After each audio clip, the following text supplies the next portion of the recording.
Boa tarde, amigos. Os donos da bola desta terça-feira no ar na Band TV, Canal 10 para todo o Rio Grande do Sul. Muita informação e muito debate sobre a dupla Granal. E de imediato a nossa central do esporte, hoje com o Carlos de la Rocha. Alô, Cadu, boa tarde. Boa tarde, Meneghetti. Boa tarde a todos. Vamos falar de Michael Schumacher, que deixou o hospital após 8 meses. Também a estreia de Ronaldinho no Querétaro do México. E, claro, as últimas informações da seleção brasileira que joga hoje à noite. Legal, Cadu. E você aí em casa participa conosco. Tudo bem, Roberta? Boa tarde. Tudo bem, Meneghetti. Boa tarde. Participem com a gente, é bem fácil, através do nosso Twitter, @donosdabolaRS, ou acessem a nossa página no Facebook, ou também pelo nosso e-mail, donosdabolaRS@band.com.br. A gente está aqui esperando. As eliminações na Copa do Brasil e na Copa Sul-Americana e as 3 derrotas consecutivas dentro de casa estão agitando o ambiente no estádio Beira-Rio. Entre os colorados fica a dúvida. Onde foi parar aquele time que chegou a ser líder do Brasileirão? Depois da Copa, como ficamos 5 jogos sem perder, ganhando todos, sem sofrer gol, também estava muito bom. E agora temos que ter consciência que a gente está muito ruim. Aconteceu alguma coisa diferente nessas últimas semanas para ter uma queda de rendimento como essa? Não que a gente perceba nada diferente. Nós estamos com o grupo fechado, o grupo está querendo muito, a comissão técnica continua fazendo os trabalhos. Nos últimos 11 jogos foram 6 derrotas e 4 delas aconteceram dentro de casa, o que gerou protestos como há muito tempo não se via no Beira-Rio. Primeiro que é natural, esse protesto é justo. O que nós precisamos ter é a tranquilidade, o trabalho, avaliar, remobilizar o grupo para esse jogo de quarta-feira e fazer com que nós tenhamos um desempenho no segundo turno superior ao que tivemos no primeiro. Além disso, o Inter alcançou uma marca negativa. Desde 2011, o time não perdia 3 seguidas em casa, nem mesmo no ano passado, no Estádio do Vale ou no Centenário. Junto com isso, 2 eliminações, na Copa do Brasil e Sul-Americana. Já no Brasileirão, o título ficou mais distante. Tem que estar mobilizado para buscar o título. Aquela pontuação de 9, o Cruzeiro tinha 9 pontos na nossa frente, a gente buscou ela. E agora, novamente, nós estamos aí com uma pontuação alta de distância. No entanto, nós temos todo o segundo turno. Nós temos 57 pontos a serem disputados, temos 19 jogos. E cabe a nós, ao grupo, a reverter essa situação. Eu tenho que dizer aqui com toda a franqueza, é claro que não é agradável ao presidente Giovanni Luigi, mas o discurso dos dirigentes internacional, e aí eu falo do presidente Luigi, do vice-futebol Marcelo Medeiros, o diretor Eduardo Lacher, esse discurso não me convence. Porque eu acho que neste momento o que o torcedor espera, esse que foi lá protestar, ou a exemplo dos anos 90, quando havia o Portão 8, ele espera um discurso mais forte. Aliás, o presidente sumiu, daqui a pouco a gente vai abordar isso, o presidente sumiu no domingo, ele se escondeu e não falou. Daqui a pouco a gente aborda isso. Mas um discurso mais indignado. E esta passividade, que pelo menos eu estou diagnosticando aqui, eu acho que isso chega ao vestiário, chega ao time. Os dirigentes são parcimoniosos, eles são passivos, eles são paternalistas com esse ambiente do vestiário. Eu não vejo nenhum dirigente indignado neste momento, cobrando uma reação da equipe. Eu vejo um discurso assim, é um monotom que vem, assim, um discurso no uníssono. Assim. Sabe que eu vou tomar por base uma entrevista que o D'Alessandro deu sexta-feira. Qual foi o foco do D'Alessandro, né, que reconhecidamente é o jogador mais importante do Internacional, diferença técnica capitão. Do time. Muito bem. Ele estava comparando o Inter com o Grêmio.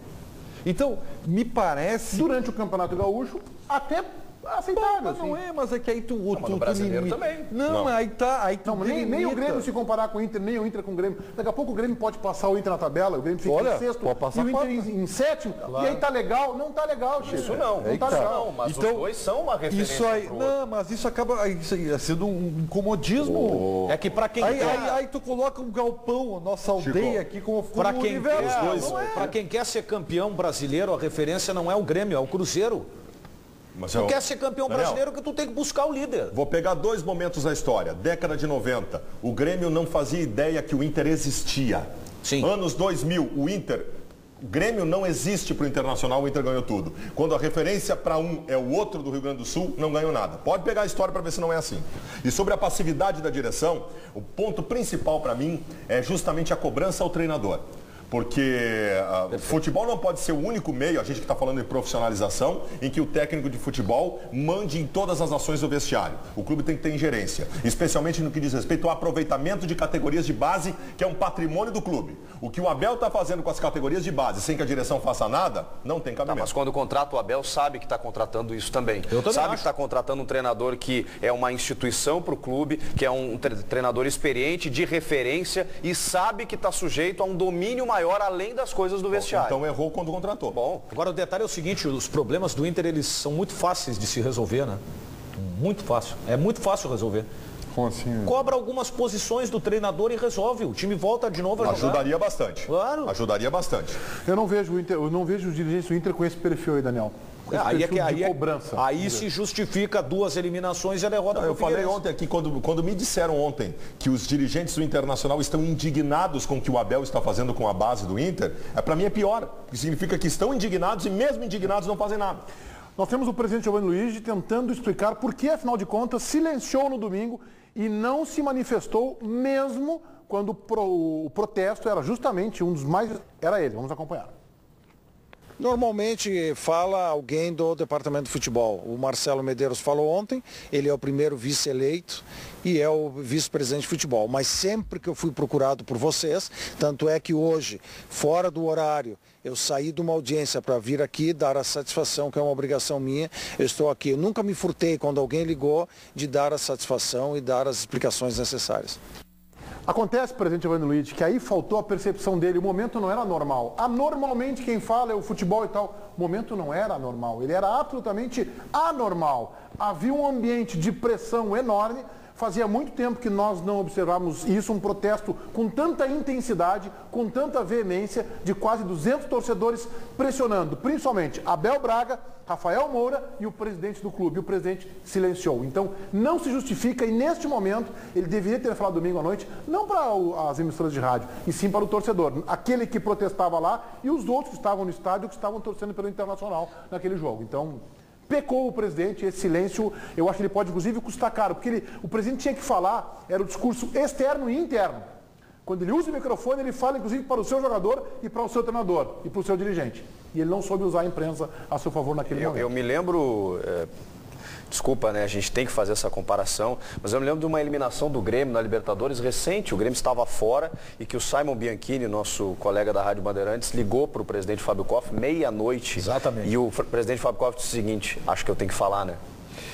E imediatamente ele deu uma entrevista e se manifestou sobre a eliminação do Grêmio na Libertadores. Tem momentos que o presidente, ele realmente, mesmo que o vice-presidente eleito, Marcelo Medeiros, tenha falado em nome do futebol, e até por ele ser alvo, como tu dissesse, que ele precisa dar uma resposta para o torcedor. Nesse momento não pode esconder. O presidente Giovanni Luiz também, nessa entrevista ao Cadu, ele falou ontem à Rádio Bandeirantes e falou à TV ao Cadu, falou sobre o andamento das negociações com o atacante Nilmar. Vamos acompanhar.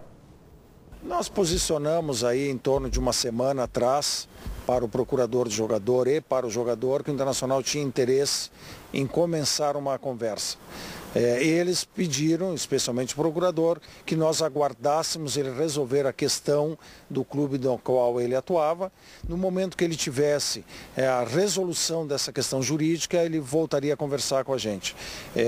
As informações que eu tenho é que ele não tinha resolvido ainda essa questão, nós estamos aguardando por esse momento. Ele tem mantido os telefones desligados, provavelmente por viagens, por alguma coisa assim, não tem nada agendado. E com relação a pendências, eu posso garantir que o Internacional não tem nada da época, até porque fazem muitos anos que o Nilmar já saiu daqui, não existe absolutamente nada. Até gostaria que vocês me dissessem quem é que falou sobre essa questão, porque não tem absolutamente nada. A questão do Nilmar, então, seria, na posição do Inter, seria simplesmente esperar nesse momento. Não é só esperar. Nós, logicamente, que primeiro tomamos a iniciativa de dizer do interesse e da vontade de conversar para ver se os números eram compatíveis com a vinda do Nilmar para cá.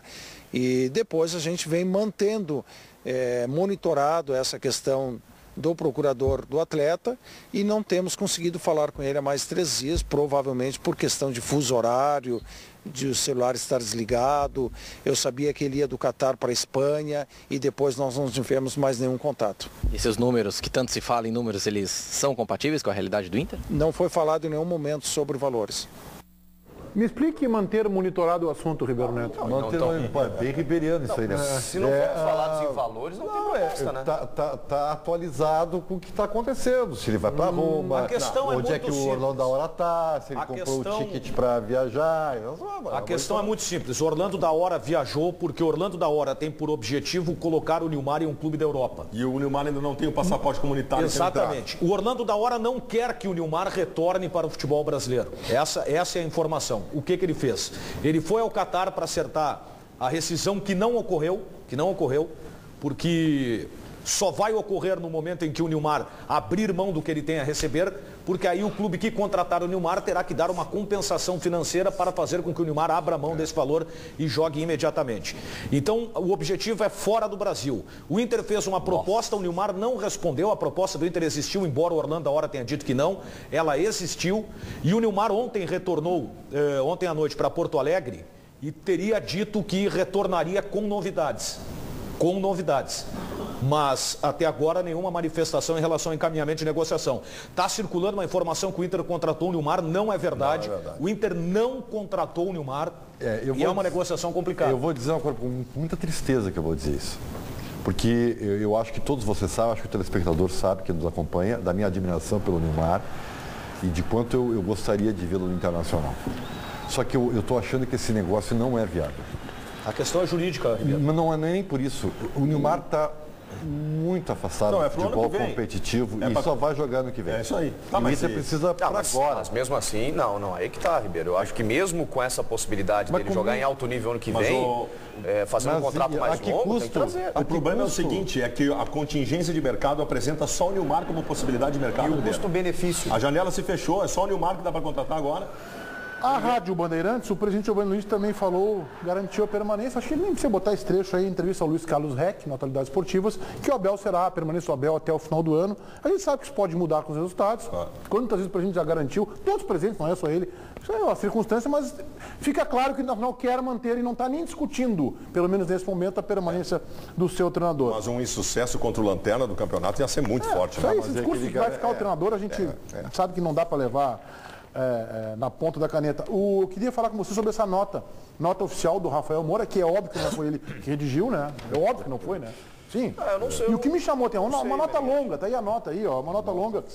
Ele coloca um trecho aqui que eu vou ler. Sinceramente não entendi, tá? Isso aqui está no 1, 2, 3, 4, 5, 6 parágrafo. Sinceramente não entendi no último jogo, quando nossa equipe ainda vencia o jogo por 2-0, o motivo de eu escutar vaias todas as vezes em que encostava na bola. É simples, Rafael Moura, tu não tá jogando nada, é só isso.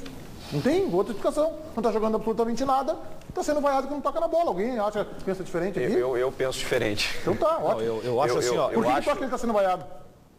Porque ele não está fazendo gols. Porque não tá jogando nada. Mas aí que tá. Eu acho assim, ó.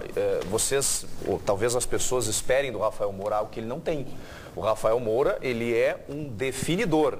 E contra o Atlético Mineiro, realmente, a bola caiu no pé dele, ele não marcou. A fase é ruim. Mas o Rafael Moura não é nenhum craque, ele não é participativo. Se tu tirar o gol do Rafael Moura, ele não tem nada no jogo. Então não tem nada, porque não tá fazendo gol, né? Mas aí a culpa é muito mais de quem o escala e de que não faz um sistema. Por que ele rendeu bem com o Arangues no time, fazendo assistência para ele? Porque a bola caía para ele e ele fazia gols. Não tem mais o Arangues, não tem um assistente, não tem quem jogue para ele. Mas não tem que jogar para um jogador. Bom, então não pode escalar ele. Então nós vamos chegar à conclusão que o Inter tem que jogar em função do Rafael Moura. Então não escala. Não é questão do Rafael Moura. Característica do Rafael Moura.